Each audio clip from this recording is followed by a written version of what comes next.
News when you want it with Bloomberg News Now. I'm Nathan Hager. And I'm Karen Moskow.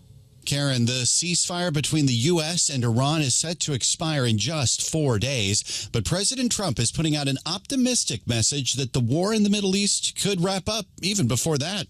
Just so you know, Iran wants to make a deal, and we're dealing very nicely with them. We've got to have no nuclear weapons. If we do, that's a big factor. And they're willing to do things today that they weren't willing to do 2 months ago. The president spoke to reporters outside the White House yesterday. Bloomberg's Patrick Sykes has more from Istanbul. He pointed to two things in particular. One, the opening of the Strait of Hormuz, obviously key for energy markets globally and beyond. And two, he referred to a statement that the US has received from Iran to the effect that it won't pursue nuclear weapons.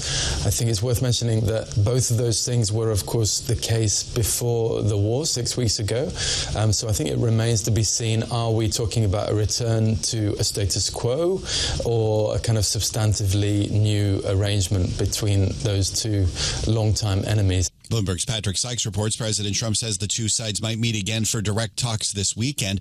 Meanwhile, Israel and Lebanon have called a 10-day ceasefire in their conflict, and President Trump says the U.S. will work with both those sides on a lasting deal. He didn't mention Hezbollah in the announcement, but that Iran-backed militant group in Lebanon appears to be abiding by the truce.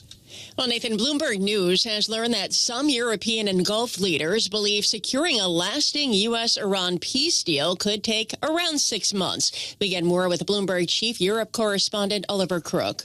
I think it sort of highlights the difference between the European approach to diplomacy, the Trump administration approach to diplomacy. Their style has us geared towards Witkoff is here, J.D. Vance is here. Is there a deal? Is there not a deal? Oh, there's no deal, so there's not going to be a deal. I mean, these are processes that are very, very complex. They require a lot of discussion, a lot of trust. That obviously doesn't exist at the moment. And it seems that potentially now with the discussions we're hearing from the Trump administration, that they may be rebasing a timeline around sort of extending that ceasefire by a couple of weeks. The Europeans are saying, hey, this could be a sort of 6-month process. And I think that is partially their ambition to try to bring some calm, some stability. And of course, as you know, the longer a ceasefire sort of endures, the less likely it is to go back to a hot war. Obviously, though, that is never off the table.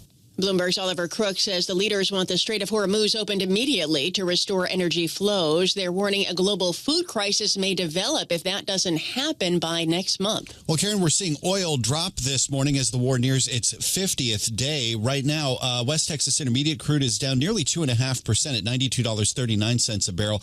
Brent is down 2% at $97.39. Fatih Birol, the executive director of the International Energy Agency, tells Bloomberg it will take time to recover a significant share of oil and gas production. The situation will gradually improve, but according to our analysis, it can take up to 2 years to see the big chunk of the production coming back to the before war levels. Catch our full conversation with IEA Chief Fatih Birol on our video hub on the Bloomberg Business app. Well, Nathan, Chinese President Xi Jinping is wrapping up a busy week of high-profile diplomatic meetings in Beijing. She has been positioning China as a source of stability and respect for international rules amid the U.S. conflict with Iran and President Trump's threats. Among those, President Xi has met with Spain's Prime Minister Pedro Sanchez, a U.S. NATO ally, and Abu Dhabi's Crown Prince Sheikh Khaled bin Mohammed. Well, back here in the U.S., Karen, President Trump's trying to downplay voter concerns about the war's impact on the economy. At an event in Las Vegas promoting his tax cut bill, the president said he's heard warnings about soaring energy prices. Sir, don't do it, sir. $300 a barrel. It's going to be a wild thing. It's going to be horrible. The depression is going to happen. Well, not going to happen because we just hit a brand new all-time high. The president appeared to be referring to new records for the S&P 500 and NASDAQ 100. He's on a West Coast swing through Nevada and Arizona, touting his economic message. Recent polls show most Americans disapprove the president's handling of the war and blame him for rising gas prices. On Capitol Hill, Nathan, the House burned the midnight oil to pass an extension of surveillance powers that are due to expire early next week. Lawmakers voted unanimously to extend Section 702 of the Foreign Intelligence Surveillance Act, but only for 2 weeks. Several conservatives joined with Democrats to kill a 5-year extension that House leaders proposed and President Trump supported. Georgia Republican Austin Scott pushed for the longer deal. We cannot allow Section 702 to lapse. not at a moment where our adversaries are expanding their capabilities, accelerating their operations, and exploiting every gap in our intelligence posture. Now, the Senate has to pass the short-term deal or the spy powers will lapse on Monday. And that's news when you want it with Bloomberg News Now. I'm Karen Moskow. I'm Nathan Hager, and this is Bloomberg.